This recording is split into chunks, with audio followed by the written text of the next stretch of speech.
तमिलनाडु एक ऐसा राज्य है जहां पर डीएमके जो है वो टीवीके के आंधी में जिस तरीके से उड़ गई, एआईडीएमके भी टूट के कगार पर आ गई। अब यहां पर इंडिया अलायंस की स्थिति क्या है ये बताना इसलिए जरूरी है कि तमिलनाडु में डीएमके के साथ मिलकर कांग्रेस पार्टी ने चुनाव लड़ा, लेकिन जो 4 विधायक जीत कर आए वो ये कह रहे हैं कि हम विजय को सपोर्ट करना चाहते हैं, वो डीएमके के साथ नहीं खड़े होना चाहते।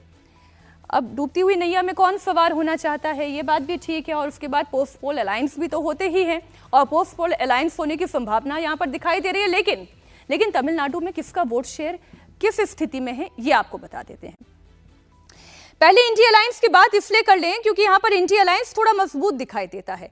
इंडिया अलायंस 47.4% के वोट शेयर के साथ 2024 के लोकसभा चुनाव में 39 सीट जीत कर लाया, जबकि एनडीए का वोट शेयर कितना रहा 16.6% का, और यहां से कोई स्कोर एनडीए अलायंस नहीं कर पाया, बीजेपी नहीं कर पाई, एआईडीएमके नहीं कर पाई।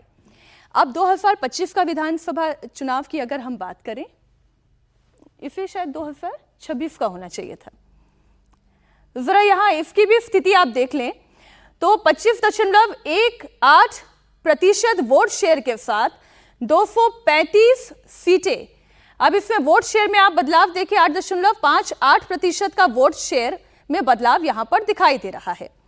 और वहीं इंडिया अलायंस का वोट शेयर आपको 19.84% घटाव में दिखाई दे रहा है।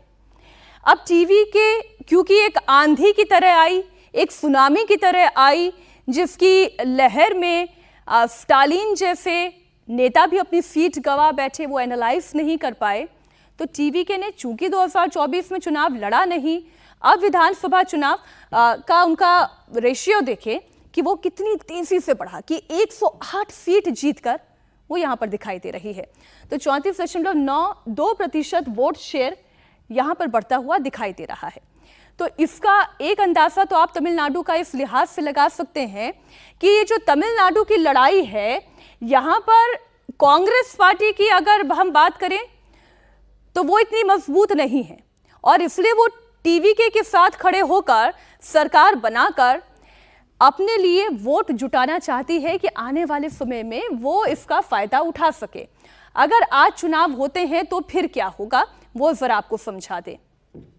आज की तारीख में अगर चुनाव होते हैं तो टीवीके सबसे ज्यादा मजबूत पार्टी विजय थलापति सबसे बड़ी मजबूत पार्टी यहां पर दिखाई देती है। 25 सीटों के साथ 34.92% वोट शेयर के साथ 25 सीटों का फायदा सीधे सीधे टीवीके को दिखाई दे रहा है, ये जो लाल रंग आप देख रहे हैं।